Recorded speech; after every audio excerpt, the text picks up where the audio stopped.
Du coup, la PBC, elle est composée des 3 cuves qui sont là. Ici, on a la bâche à eau chaude. Au milieu, la cuve d'empâtage. Et ici, ébullition et whirlpool. Donc, les modifications qui ont été apportées. Donc, si on s'approche ici des petits boîtiers, hop, on peut allumer ici. Donc, ça va faire chauffer la cuve d'eau chaude. Et avec ça, je peux programmer la température en amont. Donc voilà, pour que ça se fasse tout seul. Ici, il y a un autre boîtier qui lui sert en fait à commander une électrovanne. Pas sûr que je le mette en vente avec, mais c'est-à-dire qu'ici, j'ai une électrovanne, j'ai des flotteurs à l'intérieur de la cuve et donc elle se remplit toute seule à 100%. Donc bon, bien sûr, il faut que j'ouvre ici.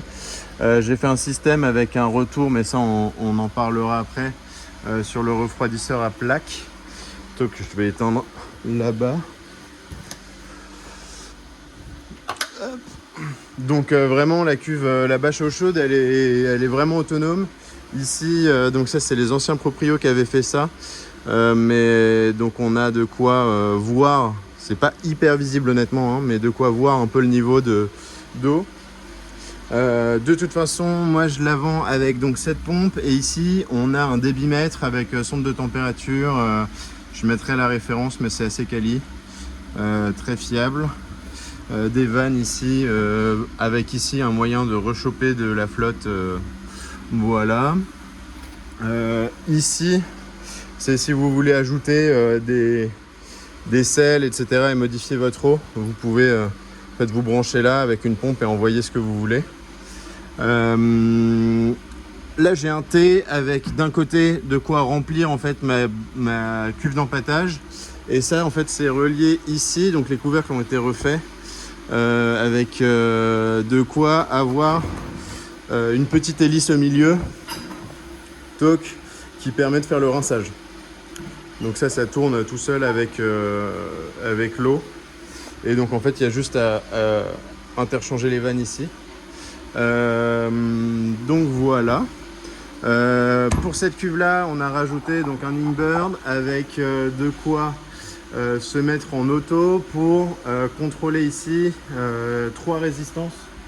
Donc c'est des résistances comme ça qui se mettent donc en fait dans les petites encoches prévues à cet effet, donc que vous pouvez mettre ou pas pour faire des paliers ou alors maintenir au chaud s'il fait vraiment froid dans votre local, mais sinon c'est quand même bien isolé. D'ailleurs en parlant de l'isolation, ici ça a été complètement reponcé et verni il y a quelques mois, en tout cas il y a moins d'1 an. Et donc les 3 résistances sont contrôlées de manière automatique avec Linkburn, donc vous réglez la température sur Linkburn et ça active ou ça éteint les résistances. Ensuite de l'autre côté, on a tout ça avec ici, donc normalement c'est relié à cette cuve là qui est en fait un bac gastro dans lequel on a aussi des flotteurs qui permettent de se connecter à ce boîtier là et qui contrôlent automatiquement la pompe ici. Donc en fait ça part en gravitaire dans le bac gastro. Une fois que le bac gastro est plein et que vous avez allumé cette pompe, c'est seulement quand les flotteurs activent ce boîtier là que la pompe se met en marche.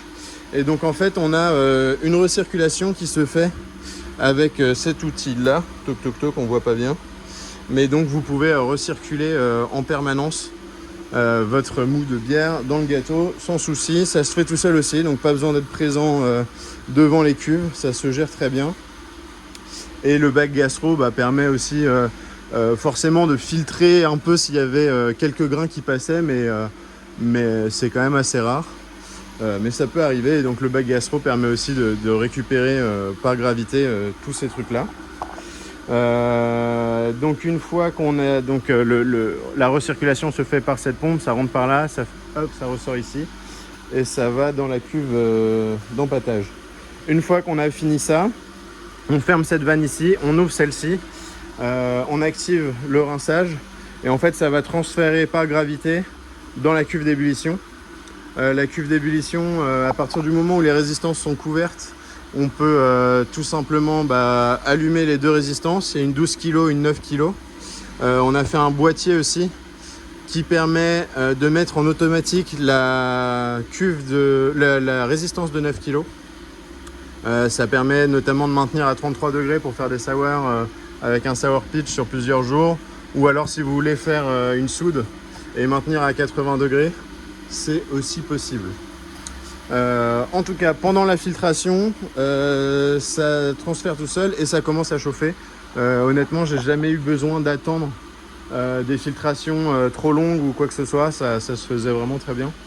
En général, voilà, c'est plus au moment où on est en train de commencer à bouillir que les dernières vagues se font de la filtration, mais voilà, ça se fait très bien et ça se gère tout seul avec le bac gastro encore, donc ça c'est très cool. Que dire d'autre? On a la pompe de Whirlpool qui est ici, qui est assez grosse, faut la surveiller un peu, parfois jouer un peu avec les vannes. Si on laisse le Whirlpool trop longtemps, ça fait un siphon qui descend jusqu'en bas. C'est assez puissant, mais voilà, ça marche plutôt pas mal.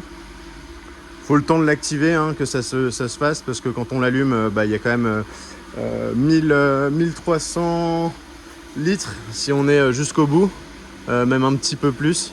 Donc voilà, là on a refait une graduation ici, mais voilà. Ensuite, la pompe de transfert, le filtre, je vais peut-être pas le laisser, je vais le récupérer, je pense. Et donc ça envoie dans le refroidisseur à plaque. Nous on est connecté à un tank à lait qui se trouve au fond, et donc avec le tank à lait on sort tout de suite la bière. Je crois qu'au mieux on peut faire en réglant bien les vannes. Ici on a une petite vanne qui se règle plutôt bien pour régler le débit et donc la température. Et je crois que j'ai réussi à sortir de la bière qui passait d'une centaine de degrés à 8-9 degrés. Donc c'est largement suffisant. Voilà. Sur les couvercles aussi, donc ça a été refait, ça s'ouvre comme ça, il y a des petites poignées et au milieu, on voit peut-être pas très bien, mais il y a de quoi mettre une boule de cipe. Avec aussi, ici on a rajouté ces petites sauterelles qui permettent de vraiment fixer le couvercle à la cuve et éviter que la boule de cipe fasse déborder de la soupe de partout. On a mis aussi de quoi faire sortir la vapeur qu'on a reconnecté en fait ensuite à un tuyau d'évacuation tout simplement qui remonte par le toit. Donc voilà pour tout ça. C'est quelques petites automatisations qu'on a rajoutées qui permettent de simplifier vraiment le boulot. Donc si je reviens, ici on a Whirlpool, ici c'est l'entonnement, donc le passage aux cuves de fermentation. Là c'est la pompe ici qui sert à faire la recirculation et le transfert. Les deux boîtiers, et ici ça s'allume comme ça, auto, manuel, donc on, off et auto. Et donc quand on allume il y a des voyants, voilà, toc. Donc voilà, bien sûr tout ça c'est fourni avec.